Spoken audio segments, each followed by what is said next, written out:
लक्ष्मी वल्लभ पर्यन्तां वंदे गुरु परंपरां ஆழ்வார்கள் வாழி அருளிச் செயல் வாழி தாழ்வாதுமில் குறவர்தாம் வாழி ஏழ்வாறுமுய்ய அவர்கள் உரைத்தவைகள் தாம் வாழி செய்யமறை தன்னுடனே சேர்ந்து. பெரியாழ்வார் தம்மை யசோதையாக பாவித்துக் கொண்டு கண்ணனை நீராட வர வேண்டும் என்று அழைக்கின்ற பதிகம்தான் அந்த பெரியாழ்வார் திருமொழியினுடைய 2ஆம் பத்திலே 4ஆம் திருமொழி. அதிலே 6வது பாசுரம். கீழ்பாசுரத்திலே கண்ணபிரானை நீ நீராட வந்தால் உனக்கு என்ன கொடுப்பேன், அப்பம் கலந்த சிற்றுண்டி அக்காரம் பாலில் கலந்து என்று இவையெல்லாம் நான் கொடுப்பேன் என்று சொன்ன பொழுதும் கூட கண்ணபிரான் நீராட வாராமல் தீம்புகளை எல்லாம் செய்து கொண்டிருந்தானாம். அவன் என்ன தீம்பு செய்து கொண்டிருந்தான் என்றால், ஒருவரும் அவனை பிடிக்க முடியாதபடிக்கு ஓரிடத்திலே ஒரு தீம்பு செய்வான். அவனை பிடிப்பதற்கு செல்வதற்கு முன்னாலே இன்னொரு இடத்திற்கு போய் இன்னொரு தீம்பை செய்வானாம். இப்படியெல்லாம் செய்து கொண்டிருக்கிறான். இப்படியெல்லாம் செய்தால் உன்னை எப்படி நான் பிடிப்பது, உனக்கு வேண்டிய பழங்களை எல்லாம் கொடுக்கிறேன், நீ வந்து நீராட வாராய் என்று இந்த 6வது பாசுரத்திலே அழைக்கிறாள். என்னை குளத்தையுருட்டி இளம்பிள்ளை எழுப்பி கண்ணை புரட்டி விழித்து களை கண்டு செய்யும் பிரானே கணிகள் தலைவர்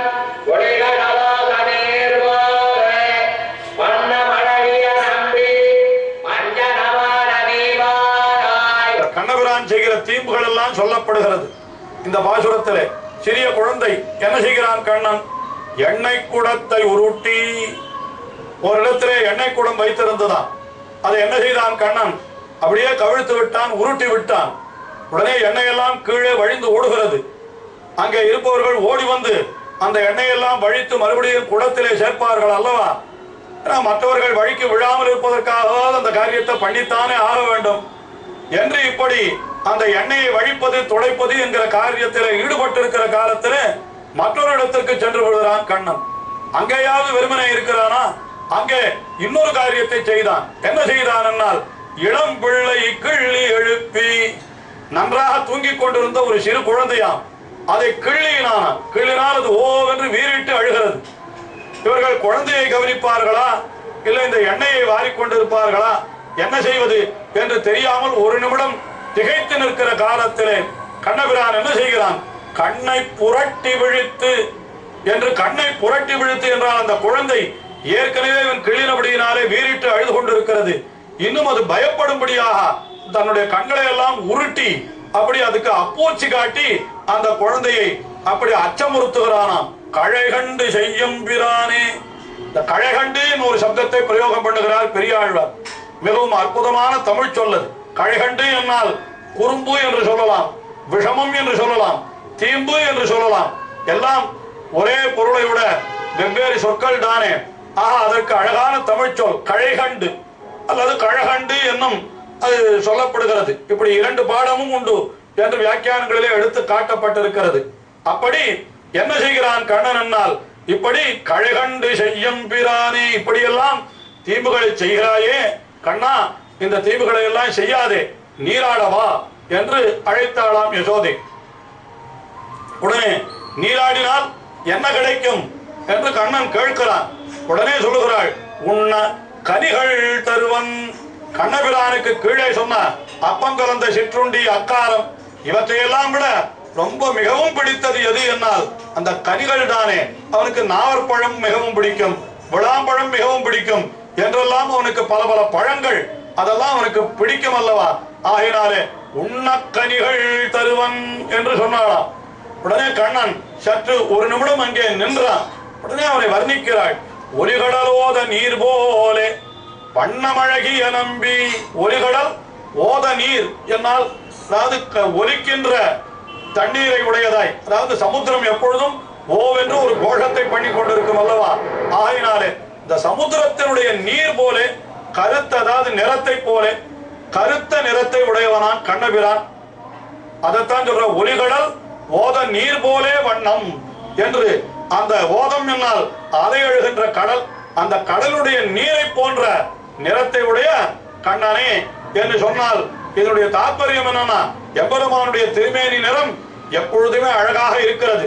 அப்படி இருக்கிற பொழுது கண்ணன் நினைப்பான், இவ்வளவுதான் நான் அழகா இருக்கிறேனே, எதற்காக நான் நீராட வேண்டும் என்று. அதனால்தான் அடுத்த பாசுரத்திலும் மீண்டும் ஒரு வார்த்தையை சொல்லி அழைக்க வேண்டி வருகிறது. ஒலிகடலோத நீர் போலே வண்ணமழகிய நம்பி. வண்ணமழகிய நம்பி என்றால் நிறம் மிகவும் அழகாக இருப்பவன் அல்லவா. ஏற்கனவே உன்னுடைய நிறம் இவ்வளவு அழகாக இருக்கிற பொழுது நீ இன்னும் நீராடினால் உன்னுடைய நிறம் எவ்வளவு அழகாக இருக்கும். யானை என்கிறது பார்ப்பதற்கு கண்ணங்கரேல் என்று மிக அழகாக இருக்கிறது.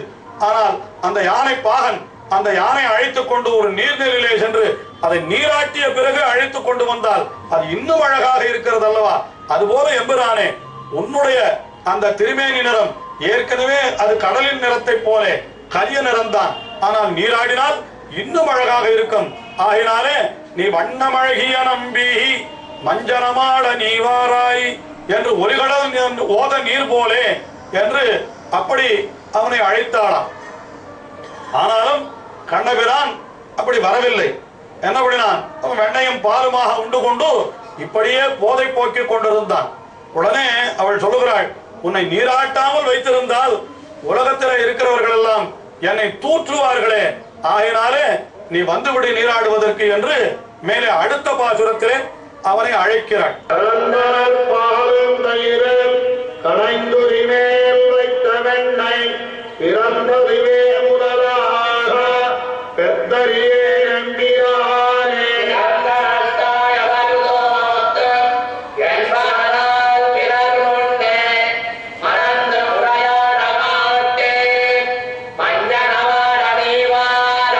கண்ணபிரானை நீராடவாராய் என்று அழைத்தால் நான் நீராட வரமாட்டேன் என்று சொல்வதற்கு என்ன காரணம் தெரியுமா?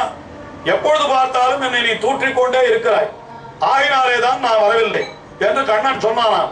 உடனே அவனை சொல்லுகிறாள், நான் மறந்தும் அப்படிப்பட்ட வார்த்தைகளை சொல்ல மாட்டேன். ஏன் சொல்ல மாட்டேன்னா அது காரணம் சொல்லுகிறாள். அதற்கு முன்னாலே என்ன சொல்லுகிறாள், கண்ணா நீ பிறந்த பிற்பாடு எனக்கு பால் தயிர் நெய் இவையெல்லாம் கிடைப்பதே இல்லை என்கிறாளாம். ஏனென்றால் எல்லாவற்றையும் கண்ணனே உண்டு விடுகிறான். வைத்த நெய்யும் காய்ந்த பாலும் வடி தயிரும் நறு வெண்ணையும் இத்தனையும் பெத்தறியேன், இத்தனையும் எனக்கு கிடைக்கல.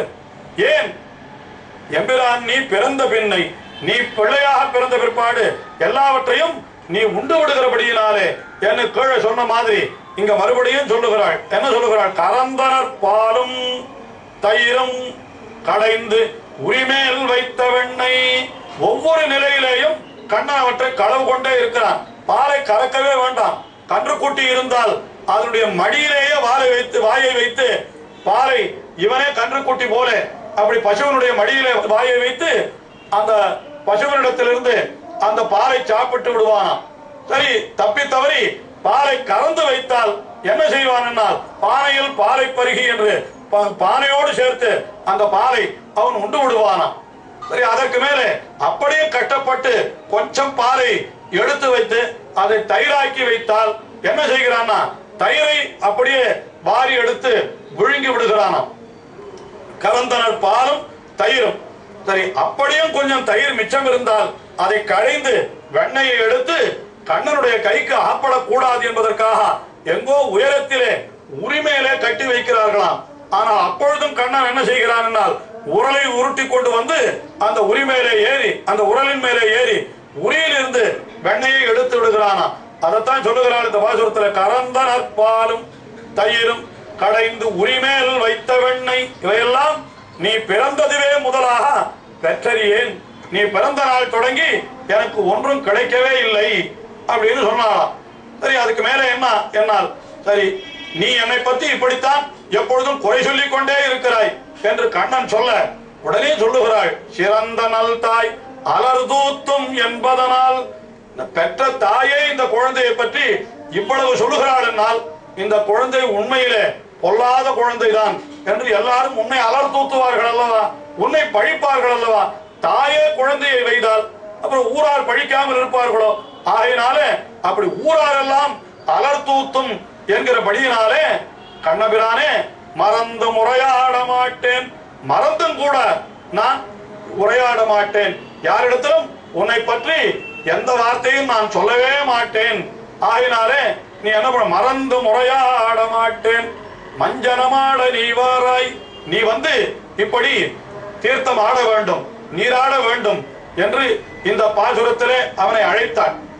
ஆனாலும் கண்ணன் வரவில்லை. அவன் இன்னும் தீம்புகள் செய்து கொண்டிருக்கிறான். என்ன தீம்பு செய்தான்? கன்றினுடைய வாலிலே ஓலையை கட்டி விட்டான். அது ஓடுகின்ற காலத்திலே ஓசை எழுப்புகிறது அல்லவா, அதனால கன்று வெகுண்டு ஓடுகிறது அல்லவா. கீழே 2ஆம் பாசுரத்திலே கட்டெரும்பு பிடித்திட்டால் சொன்னார் போலே இது ஒரு காரியம் கண்ணன் செய்கிறான். உடனே இப்படியெல்லாம் நீ தீம்பு செய்தால் அதற்கு பிறகு உனக்கு வெண்ணெய் எப்படி கிடைக்கும் என்று மறுபடியும் சொல்லுகிறாள் யசோதை.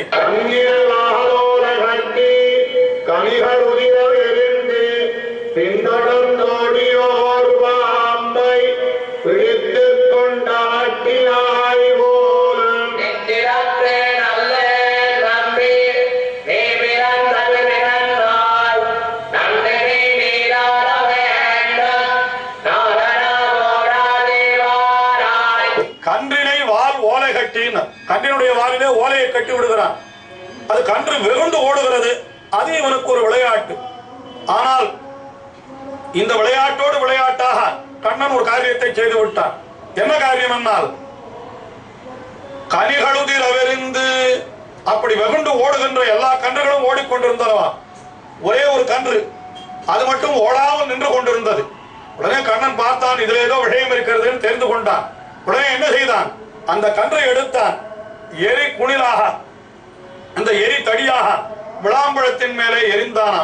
ஆஹா, கனிகளுதிர எரிந்து அதற்கு பிறகு பின்தொடர்ந்து ஓடியோர் பாம்பை பிடித்து கொண்டு ஆட்டினாய் போலும்.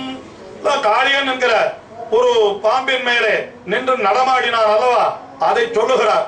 இப்படியெல்லாம் நீ காரியம் செய்கிறாய், நிந்திரத்தேன் அல்லேன். அப்பா, நீ உன்னை உள்ளபடி உணர்வதற்கு என்னால் முடியவே முடியாது. ஆனால் இன்றைய தினம் நீராட வேண்டும். நீ என்ன காரணம், நீ பிறந்த திருவோணம், நீ பிறந்த திரு நன்னாள் இன்றைய தினம். ஆகினாலே எம்பிரான் ஓடாதேவென்று நீ நீராடுவாயாக என்று இந்த பாசுரத்திலே அழைக்கிறான். இன்னும் அழைப்பு தொடர்கிறது. தொடர்ந்து பார்ப்போம்.